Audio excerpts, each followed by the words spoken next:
கிறிஸ்துவுக்குள் பிரியமான தேவனுடைய பிள்ளைகளே, கர்த்தராகிய இயேசு கிறிஸ்து நம்ம யாவரையும் ஆஸ்வதிப்பாராக. காட் பிளஸ் யூ பிரியமாவளே. இந்த கிரைஸ்ட் ரெவலேஷன் இந்த மெசேஜ் 288வது முறையாக யூடியூபின் வழியாக செய்தளிக்கும்படியாய் பரிசுத்த ஆவியான கிருபைக்காக பரிசுத்த ஆவியானவரை கோடி கோடியாக ஸ்தோத்திரிக்கிறேன். இந்த செய்தி கூர்ந்து கவனியுங்கள்.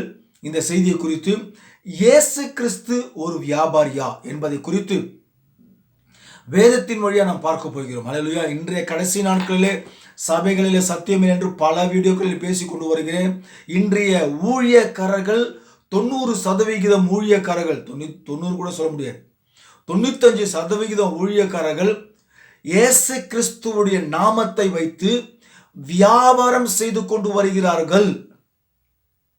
இது நான் சொல்லலைங்க, இது பரிசுத்த வேதாகமத்திலேயே இருக்கிற வார்த்தை குறித்து தான் உங்களிடத்தில் பேசுகிறேன். 95% ஊழியர்கள் உலகமெங்கும் இருக்கிற ஊழியர்கள் இயேசு கிறிஸ்துவுடைய பெயரை சொல்லி வியாபாரம் செய்து பல கோடி சொத்துக்களை சேர்த்து வைத்திருக்கிறார்கள் என்பதை குறித்து இன்றைக்கு இருக்கிற அநேக விசுவாசிகளுக்கு தெரியும். நான் தான் சொல்லணும் அவசியம் இல்லை, பட் இருந்தாலும் நான் சொல்லுகிறேன் உங்ககிட்ட, எல்லா விசுவாசிகளும் தெரியும். அப்படி எல்லா விசுவாசிகளுக்கும் தெரிந்திருந்தும் கூட அவர்கள் நடத்துகிற சபைக்கு தான் போய்கொண்டிருக்கிறார்கள். ஹல்லேலூயா. ஏன்னா அவன் எங்க போவான்னு இப்ப நான் உங்களுக்கு காமிக்கிறேன். அவன் எங்க போவானோ அங்கதான் இவங்களும் போக போறாங்க, வேற வழியே இல்லை. சரி, ஆகவே இன்றைய காலத்தில் சபைகளுக்கு சத்தியங்களை அறிவிக்க வேண்டும், வெளிப்பாடுகளை குறித்து பேச வேண்டும், மறைப்பொருளை குறித்து பேச வேண்டும். இன்றைக்கு வியாபாரம் செய்யக்கூடாது. ஆனால் இங்கே நாம் பார்க்கிறோம், இயேசு கிறிஸ்து ஒரு வியாபாரியா என்பதை குறித்து, அவரை குறித்து எழுதப்பட்ட வார்த்தைகளை குறித்து நாம் பார்க்க போகிறோம். நீங்கள் மத்தேயு எழுதின புத்தகத்திலே 25ஆம் அதிகாரத்திலே 15 to 30 வரைக்கும் நீங்கள் வாசிங்கள். அங்கே குறித்து நாம் பார்க்க போகிறோம். நீங்கள் அட்லீஸ்ட் ஒரு நாளைக்கு ஒரு அரை மணி நேரமாவது வேதத்தை பிரித்து நீங்கள் வாசிங்கள் வீட்டிலே, மிக கொஞ்சம் ஆசீர்வாதமாக இருக்கும். ஏன்னா நீங்கள் சரியா வேதத்தை வாசிக்காமல் இருக்கிற அப்படின்னால்தான் இன்றைக்கு இருக்கிற கள்ளர்கள் உங்களை ஏமாற்றி கொண்டு வருகிறார்கள். சரி, 15ஆம் வசனம். அவனுடைய திறமைக்கு தக்கதாக ஒருவனிடத்தில் 5 தாலந்தும் ஒருவனிடத்தில் 2 தாலந்தும் ஒருவனிடத்தில் 1 தாலந்தும் கொடுத்து உடனே பிரயாணப்பட்டு போனான். இந்த வசனங்களை எல்லாம் நீங்கள் வாசிக்கும் பொழுது இது யாரை குறித்து பேசுகிறது என்று சொன்னால் இயேசு கிறிஸ்துவை குறித்து தான் பேசிக்கொண்டு வருகிறது. ஆகவே அங்கே பார்க்க போனால் திறமைக்கு தக்கதாக இயேசுநாதர் என்ன பண்றாரு கேட்டா, ஒருவன்கிட்ட 5 தாலந்தும் ஒருவனிடத்தில் 2 தாலந்தும் ஒருவனிடத்தில் 1 தாலந்தும் கொடுத்துட்டு அவர் பிரயாணப்பட்டு போய்விட்டார். இந்த திறமைக்கு தக்கதாக சொன்னேன் இல்லையா, இந்த திறமை உள்ளவன் பார்த்தீங்கன்னாக்கா தேவனுக்கு பயந்திருப்பான், உண்மையுள்ளவனா இருப்பான், பொருளாசை இல்லாதவனா இருப்பான். நல்லா புரிஞ்சுக்கணும். இந்த திறமை உள்ளவன், வியாபாரம் பண்ற அந்த திறமை உள்ளவன் உண்மையான ஊழியக்காரன். அந்த திறமையுள்ள ஊழியக்காரங்கிட்ட பொருளாசை இருக்காது. அவன் தேவனுக்கு பயந்தவனா இருப்பான், உண்மையுள்ளவனா இருப்பான். அந்த உண்மையுள்ளவனும் தேவனுக்கு பயந்தவனும் பொருளாசை இல்லாதவனா இருக்கிற அந்த திறமை உள்ளவனை பார்த்துதான் அங்கே அந்த எஜமான் 5 தாலந்தும் 2 தாலந்தும் 1 தாலந்தும் ஊழியக்கார்ட்ட கொடுத்துட்டு அவர் பாட்டு போயிட்டார். இவங்க 3 பேர் வந்தாங்க. என்ன செய்யறாங்க என்பதை குறித்து நாம் பார்க்க போகிறோம். 16ஆம் வசனத்தை பாருங்கள். 5 தாலந்தை வாங்கினவன் போய் அவைகளை கொண்டு வியாபாரம் பண்ணி வேறு 5 தாலந்தை சம்பாதித்தான். அப்படியே 2 தாலந்தை வாங்கினவன் 2 தாலந்தை சம்பாதித்தான். இப்ப 3ஆவது ஆளை குறித்து வேதம் சொல்லுது. 18ஆம் வசனம். 1 தாலந்தை வாங்கினவனோ போய் நிலத்தை தோண்டி தன் எஜமானுடைய பணத்தை புதைத்து வைத்தான். இந்த 3 ஊழியக்காரர்களை பார்க்கிறோம். தேவன் கொடுத்த அந்த 5 தாலந்து, அந்த 5 வரங்கள், 5 விதமான வார்த்தைகள், வெளிப்பாடுகள், மறைப்பொருள்கள், எப்படி வேணாலும் சொல்லலாம். அல்லேலூயா. 5 விதமான வெளிப்பாடுகள், 5 விதமான மறைப்பொருள்கள், 5 விதமான ரகசியங்கள். ஹல்லேலூயா. 7 விதமான ரகசியங்கள், 7 விதமான முத்திரைகள். இதெல்லாம் தேவன் என்ன பண்றாரு, 5 தாலந்து கொடுக்கிறாரு. இதை வச்சு அந்த ஊழியக்காரன் என்ன பண்றான், அநேக ஜனங்களுக்கு பிரசங்கம் செய்து அவனால முடிஞ்சதை 5 உண்மையான உத்தமமான உண்மையுள்ள பியூர் மனவாட்டிய, பியூர் மனவாட்டிய அவன் சம்பாதித்து அவன் நடத்தி கொண்டு வருகிறான். ஒரு வியாபாரம் பண்ணி அவன் 5 தாலந்தை சம்பாதித்து இன்னும் எக்ஸ்ட்ரா ஒரு 5 தாலந்தை சம்பாதித்து வைத்திருக்கிறான். 2 தாலந்தை வாங்கினான் இல்லையா, அவன் வியாபாரம் பண்ணி 2 தாலந்தை சம்பாதித்து வைத்திருக்கிறான். அப்போ இந்த 2 பேருமே பார்த்தீங்கன்னாக்கா கர்த்தருடைய வார்த்தையை அநேகருக்கு பிரசங்கம் பண்ணி உண்மையும் உத்தமமான பொருளாசை இல்லாதவனமாக, இச்சை இல்லாதவனமாக, அன்பு செலுத்துகிறவனமாக, உண்மையான சகோதர சிநேகம் உள்ள ஒரு மனவாட்டியை, ஒரு கிறிஸ்தவனை 2 பேர் தான் அவனால் சம்பாதிக்க முடிஞ்சுது. இன்னொருத்தன் 5 பேரை கஷ்டப்பட்டு சம்பாதிச்சிட்டான் ஆத்துமாவை. இந்த 5 பேர், இந்த 2 பேர், நான் கேட்குறேன், இந்த அவங்க இருந்த கிராமத்திலையோ இல்லை அவங்க இருந்த அந்த பட்டணத்திலையோ எத்தனையோ ஆயிரக்கணக்கான ஜனங்கள், லட்சக்கணக்கான ஜனங்கள் இன்னைக்கு சென்னையில் பார்த்தீங்கன்னா 1 கோடி ஜனங்களுக்கு மேலே ஆயிட்டாங்க. இன்றைக்கு சென்னையை குறித்து பேசுகிறேன். இன்றைக்கு சென்னையிலே 1 கோடி ஜனங்களுக்கு மேலே இருக்கிறார்கள். சென்னையிலே, இந்த சென்னையிலே கர்த்தர் கொடுத்த தாளந்தை வைத்து ஒரு ஊழியக்காரன் உத்தமமாக உண்மையமாக சம்பாதித்து வார்த்தையை வைத்து வார்த்தையை சொல்லி அவனாலே 5 பேரை மட்டும்தான் சம்பாதிக்க முடிஞ்சுது இந்த சென்னையில். இன்னொருத்தனால 2 பேர் மாத்திரம் தான் அவனால் சம்பாதிக்க முடிந்தது. ஆக இந்த 5 பேர் ஒருத்தன், இந்த 2 பேர் ஒருத்தன். இந்த 5 பேரும் இந்த 2 பேரை நீங்கள் பார்த்தீங்கன்னாக்கா இவங்க தான் உண்மையான பியூர் மனவாட்டி, உண்மையான பியூர் கிறிஸ்தவன். இவங்களுக்குள்ள உண்மையான அன்பு இருந்தது, உண்மையான சகோதர சிநேகம் இருந்தது, கிறிஸ்துவுடைய சத்தியம் அவனுக்குள் இருந்தது, அவனுக்குள் மறைப்பொருள் இருந்தது, அவனுக்குள் வெளிப்பாடுகள் இருந்தது. ஏன்னாக்கா இந்த ஊழியக்கார 5 தாளங்கள் வாங்கினான் இல்லையா, அவன் எப்பேற்பட்டவன் என்பது குறித்து நான் உங்களுக்கு காண்பிக்க போறேன். நான் சொல்றதெல்லாம் நடக்குதா இல்லையான்றது உங்களுக்கு சொல்ல போறேன். ஆக இவர்கள் சம்பாதித்த அந்த ஆத்துமாக்கள் பியூர் மனவாட்டி, கபடமில்லாத மனவாட்டி, உண்மையுள்ள மனவாட்டி, கிறிஸ்துவுடைய சரீரமா இருக்கிற மனவாட்டி, கிறிஸ்துவுடைய எலும்பில் ஒரு பாகமா இருக்கிற மனவாட்டி, கிறிஸ்துவில் சரீரமா இருக்கிற ஒரு மனவாட்டி, அன்பு செலுத்துகிற மனவாட்டி, சகோதர சிநேகம், உண்மையான சகோதர சிநேகம். எத்தனை பேர்?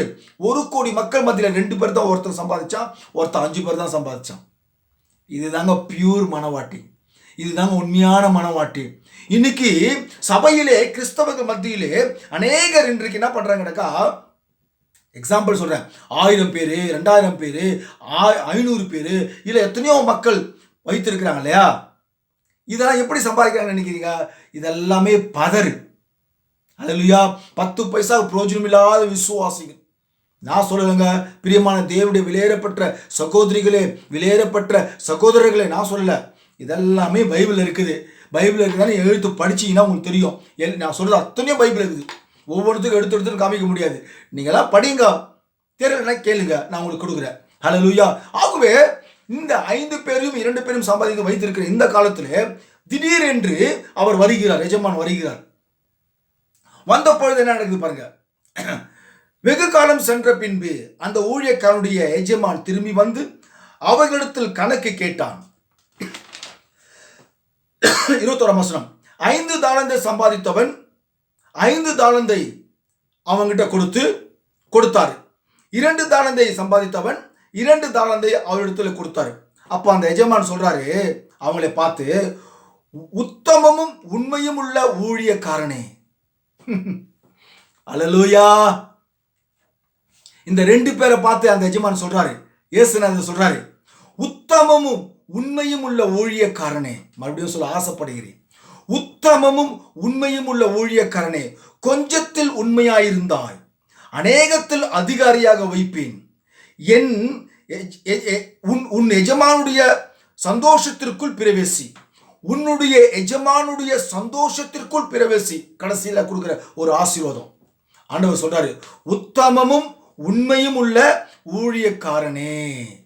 அப்போ இந்த 5 தாலந்து 2 தாலந்து வாங்கினான் இல்லையா சகோதரர்கள், அந்த 2 பேருமே கர்த்தர் சொல்றாரு உத்தமமான ஊழியக்காரனா, உண்மையுள்ள ஊழியக்காரனா.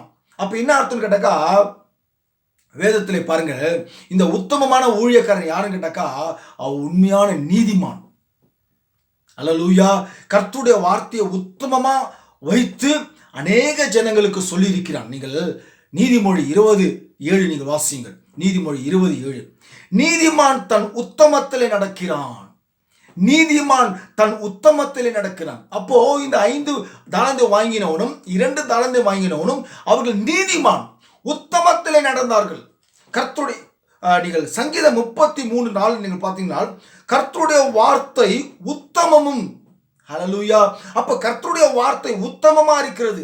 அவர்கள் அந்த வார்த்தையை உத்தமமாக உண்மையுமாக ஊழியம் செய்து அந்த ஜனங்களை 5 பேர் மாத்திரம் சம்பாதித்து வைத்தான். அந்த 5 பேர் வெளியேற பெற்ற கிறிஸ்துவின் மனவாட்டி. இந்த 2 பேர் உண்மையான கிறிஸ்துவின் மனவாட்டி. இந்த உத்தமமுள்ள ஊழியக்காரன், உண்மையுள்ள ஊழியக்காரன், அவன் 5 தாலந்தை வாங்கி தேவனுடைய வார்த்தைகளை வாங்கி தேவனுடைய சத்தியங்களை வாங்கி தேவனுடைய வெளிப்பாடுகளை அவரிடத்தில் பெற்றுக்கொண்டு மறைப்பொருளை அவர்களிடத்தில் பெற்றுக்கொண்டு இவருடைய 5 தாலந்தை எக்ஸ்ட்ரா சம்பாதிச்சார் இல்லையா, அந்த 5 ஆத்துமாக்களுக்கு உண்மையுள்ள மறைப்பொருளை குறித்தும் வெளிப்பாடுகளை குறித்தும் சத்தியத்தை குறித்தும் உண்மையாய் போதித்தான். எல்லாருக்குமே போதித்தான். அந்த 5 பேருக்கு மட்டும் இல்லை, எல்லாருக்குமே போதித்தான். அந்த எல்லாருக்குமே போதித்தல 5 பேரை மட்டும் அவனால் சம்பாதிக்க முடிந்தது. அப்போஸ்தலர் 2ஆம் அதிகாரம் 38ஆம் வசனத்திலே பாவ மன்னிப்புக்கென்று இயேசு கிறிஸ்துவின் நாமத்தில் ஞானஸ்தானம் பெற்றுக்கொள்ள வேண்டும் என்ற அந்த உபதேசத்தை, அந்த ஒரு வரத்தை குறித்து, அந்த ஒரு பொக்கிஷத்தை குறித்து, அந்த ஒரு விலையேறப்பெற்ற வார்த்தையை குறித்து அங்கே பிரசங்கித்தான். ஹல்லேலூயா. ஸ்திரீகள் உபதேசம் செய்யக்கூடாது என்பதை குறித்து, அந்த சத்தியத்தை குறித்து, அந்த வார்த்தையை குறித்து அவன் உண்மையாகவும் உத்தமமாக பிரசங்கித்தான். ஸ்திரீகள் புருஷனுடைய ஆடைகளை அணியக்கூடாது என்பதை குறித்து சத்தியத்தை குறித்து பிரசங்கித்தான்.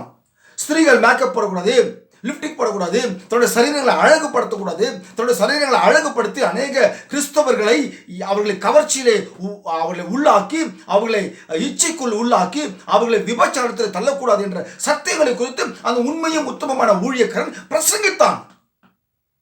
ஹல்லேலூயா.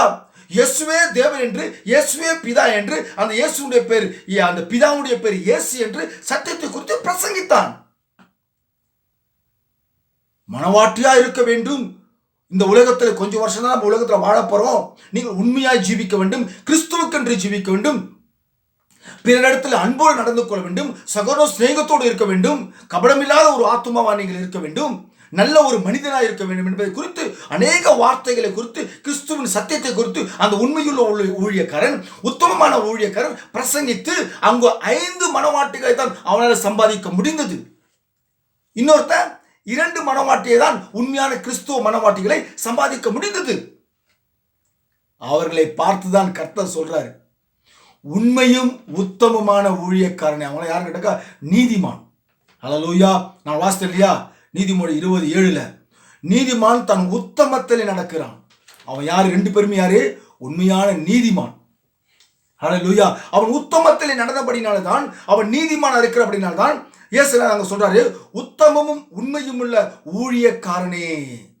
இன்றைக்கு உங்களால இதை பார்த்து கொண்டிருக்கிற அருமையான என் விலையேறப்பட்ட சகோதரியே, பார்த்து கொண்டிருக்கிற அருமையான விலையேறப்பட்ட சகோதரனே, உங்களால சொல்ல முடியுமா, இன்னைக்கு மோகன் சி லாசர் உண்மையும் உத்தமமான ஊழியக்காரன் அவரு சொல்ல முடியுமா?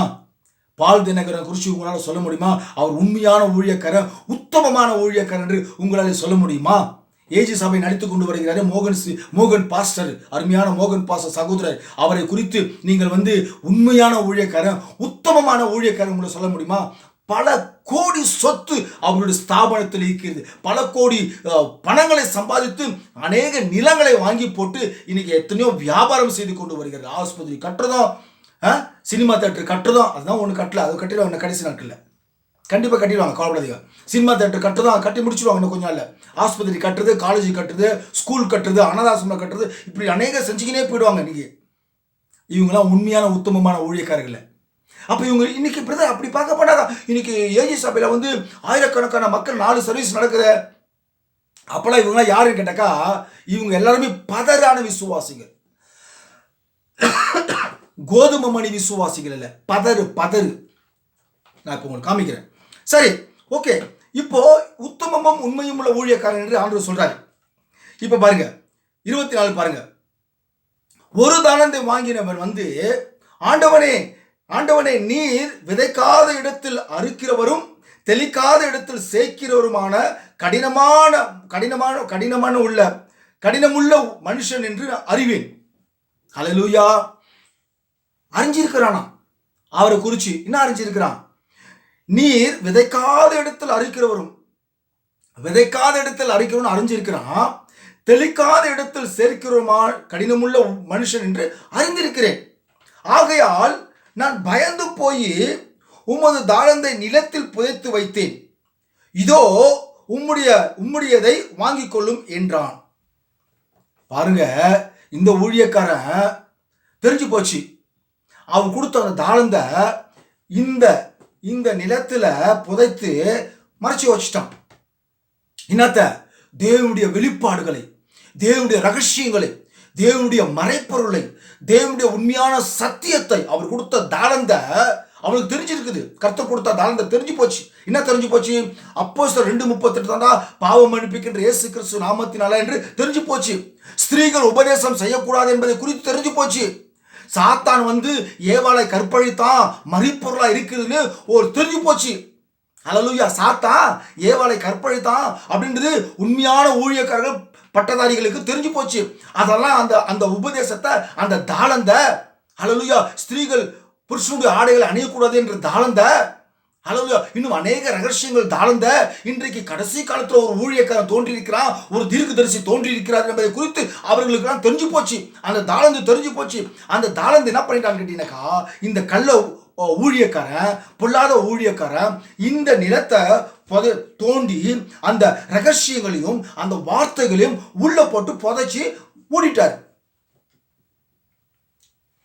உங்களுக்கு உதாரணமா சொல்ல போனாக்கா, ஆதாம் எடுத்துக்கோங்க. ஆதாம் ஒரு நிலம். அந்த ஆதாம் நிலத்தை சைடில் கொஞ்சம் தோண்டினாரு. ஒரு எலும்பு தெரிஞ்சுது. அங்கே எடுத்தார் ஒரு விழாவை. அந்த விழாவை தான் ஏவாளை உருவாக்குனார். அது மாதிரி இந்த நிலத்துல அந்த ஊழியக்காரன் தோண்டி தேவனுடைய மறைப்பொருளையும் ரகசியங்களும் வெளிப்பாடுகளும் அந்த தாளந்த உள்ள போட்டு புதைச்சிட்டார். யாருக்குமே சொல்லல, யாருக்குமே பேசல. இந்த 2 பேரும் தாங்க பாரு உண்மையும் உத்தமமான ஊழியக்காரன்.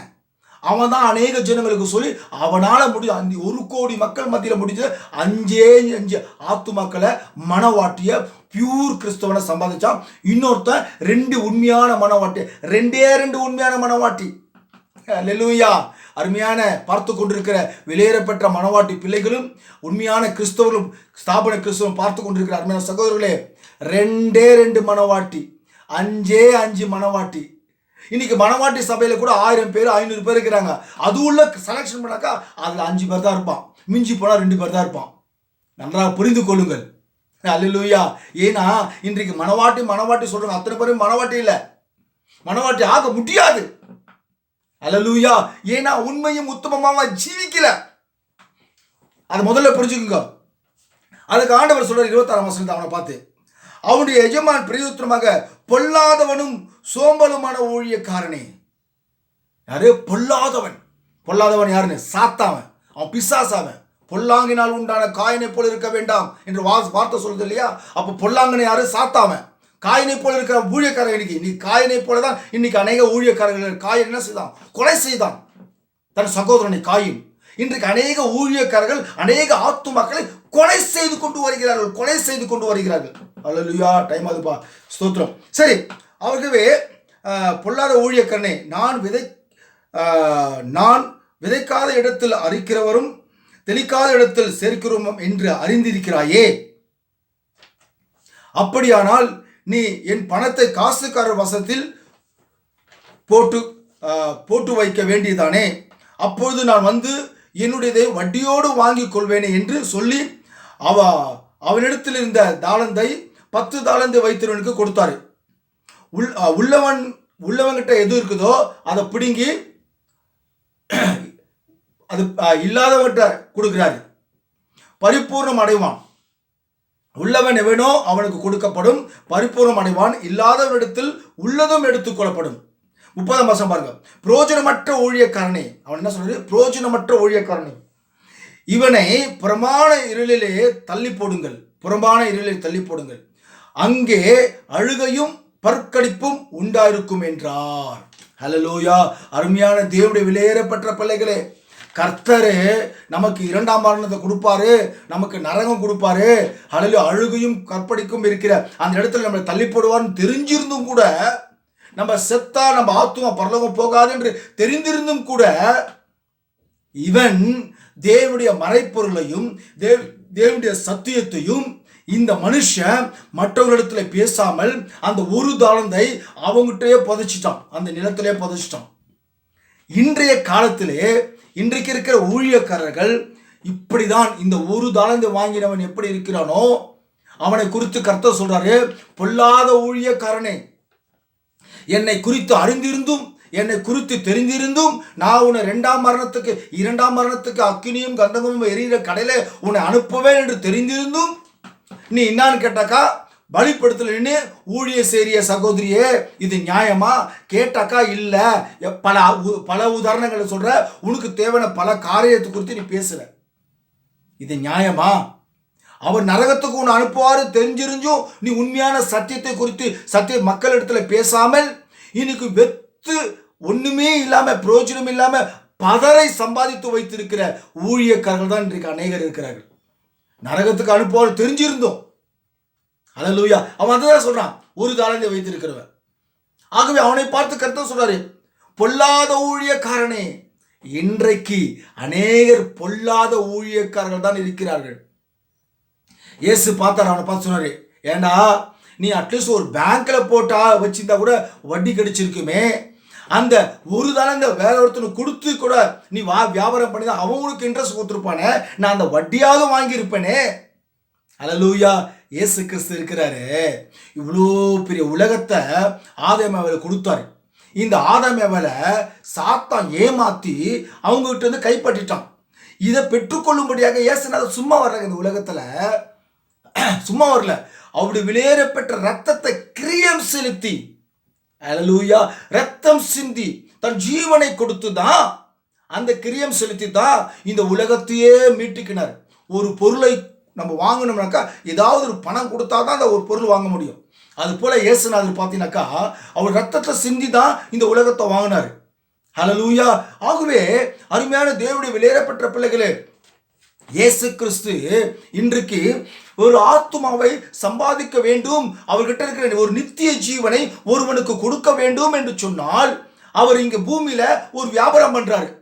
என்கிட்ட இருக்கிற நித்திய ஜீவனுக்கு வேணும்னாக்கா, நீ பெற்றுக்கொள்ள வேண்டும் என்று சொன்னாக்கா, நான் கொடுக்கிற வார்த்தைகளை, நான் கொடுக்கிற சத்தியங்களை நீ விசுவாசித்தால் இந்த நித்திய ஜீவன் கிடைக்கும்.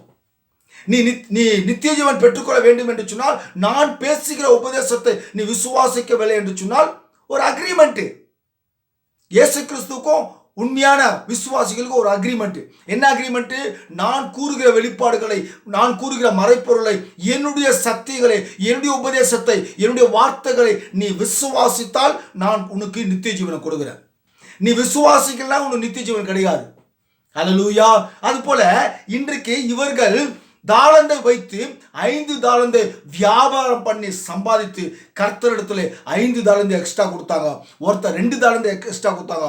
அவனை பார்த்து சொல்றாரு, உன்னை நான் உயர்ந்த இடத்துல அதிகாரியா வைக்கிறேன். உன்னை அல்லேலூயா, பல தேசங்களில் அதிகாரியா வைக்கிறேன், பல ஊர்களில் அதிகாரியா வைக்கிறேன், பல நாடுகளில் உன்னை அதிகாரியா வைக்கிறேன். அது மாத்திரமில்லை, அவர் சொல்றாரு, உன்னுடைய எஜமானுடைய சந்தோஷத்திலே நீ களி கூறுவாய். அல்லேலூயா. உண்மையும் உத்தமமாய் செய்கிற ஊழியக்காரனை பார்த்து ஆண்டவர் சொல்றார், மிக அற்புதமான ஒரு வார்த்தை சொல்றாரு. ஆண்டவரே, உன் எஜமானுடைய சந்தோஷத்திற்குள் பிரவேசிப்பாய். உன்னுடைய எஜமான் எப்போ சந்தோஷப்படுவாரு? அவர் எஜமானுடைய சந்தோஷத்திற்குள் நீங்கள் பிரவேசிக்க வேண்டும் என்று சொன்னால், உண்மையும் உத்தமமான ஒரு ஊழியக்காரன் இருப்பான் என்று சொன்னால், அந்த உண்மையும் உத்தமமான ஊழியக்காரன் நல்ல வியாபாரம் பண்ணி தேவனுடைய வார்த்தைகளை குறித்து மக்களிடத்தில் பேசி உண்மையான பியூர் மனவாட்டியை சம்பாதித்து கர்த்தரிடத்தில் ஒப்புவிப்பான். ஆண்டவரே, நீர் கொடுத்த தாளந்திலே, நீர் கொடுத்த வார்த்தையிலே, சத்தியத்திலே, வெளிப்பாடுகளே, மறைப்பொருளே, நீர் எனக்கு காண்பித்த சத்தியங்களை வைத்து இதை என்னால் முடிந்தது 5 பேர் சம்பாதித்து வைத்திருக்கிறேன், என்னால் முடிந்தது 2 பேர் சம்பாதித்து வைத்திருக்கிறேன், அட்லீஸ்ட் என்னால் முடிந்தது ஒருத்தனை தான் நான் சம்பாதிச்சுக்கிறான்னு சொன்னா கூட அவனை பார்த்து சொல்வாரு, நீ உண்மையும் உத்தமமான ஊழியக்காரன். அல்லேலூயா. அந்த திறமை உள்ள ஊழியக்காரனை கொடுத்தார் கர்த்தர்.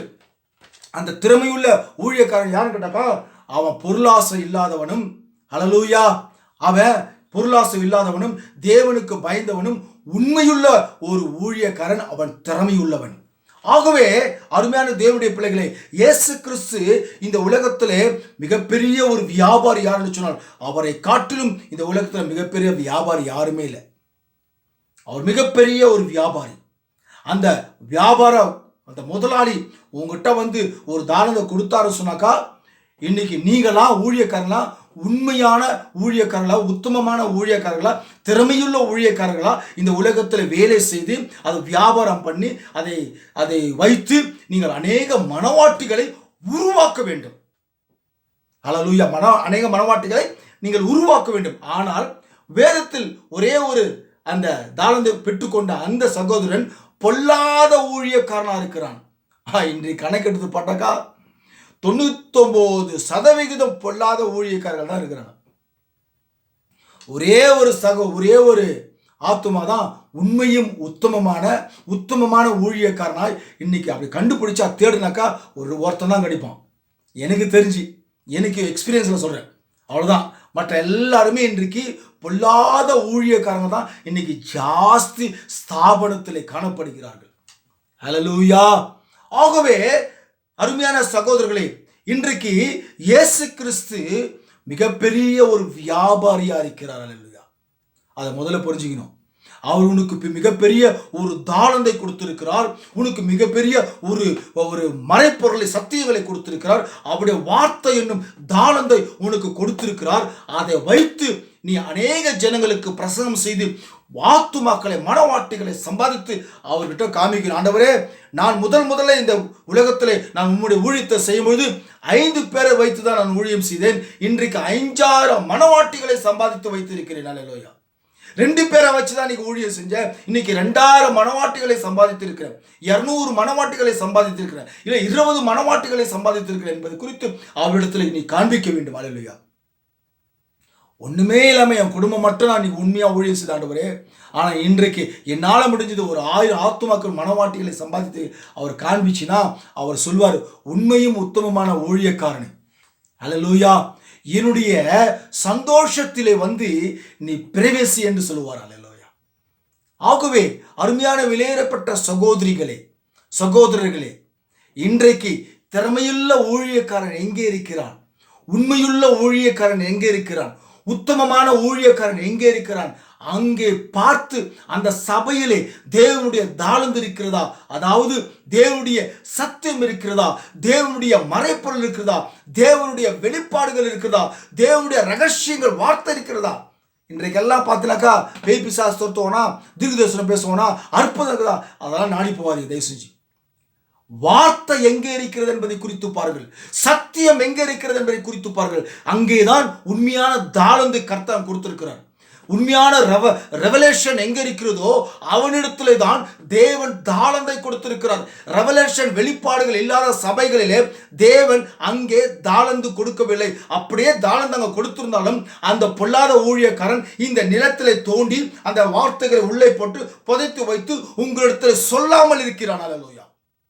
ஆகவே இன்றைய கடைசி காலத்திலே எங்கே தேவனுடைய வெளிப்பாடுகளும் மறைப்பொருளும் சத்தியமும் இருக்கிறது, எங்கே உண்மையான ஊழியக்காரன் தாளந்து இருக்கிறது என்பதை குறித்து பார்த்து அங்கே நீங்கள் போவீர்கள் சொன்னால் அந்த ஊழியக்காரன் உங்களை எஜமான இடத்துல கொண்டு போவான். அல்லேலூயா. அங்கே நீங்கள் அத்தனை பேருமே அவருடைய சந்தோஷத்திற்குள்ளாக பிரவேசிப்பீர்கள். அல்லேலூயா. God bless you பிரியமானவர்களே. கர்த்தர் உங்களையும் அடியையும் ஆஸ்வதிப்பாராக. இன்றைக்கு அநேக பொல்லாத ஊழியக்காரர்கள் தான் அதிகமாக இருக்கிறார்கள். எச்சரிக்கையாருங்கள். நீங்கள் என்னுடைய சபை மேரேஜ் பண்ணணும், நான் டெத் ஆகணும், எனக்கு ஒரு சபை ப்ரேயர் பண்ணணும், இதெல்லாம் நினைக்காதீங்க. இதெல்லாம் தூக்கி போடுங்க. உன் ஆத்துமாவை பரலோகம் கொண்டு போகிறதுக்கு உண்மையில்ல உத்தமமான ஒரு ஊழியக்காரன், தாளந்தை பெற்றுக்கொண்டிருக்கிற ஊழியக்காரன் யார் என்பதை பார்த்து அங்கே செல்லுங்கள். கர்த்தர் உங்களையும் அடியனையும் ஆஸ்வதிக்கட்டும். God bless you.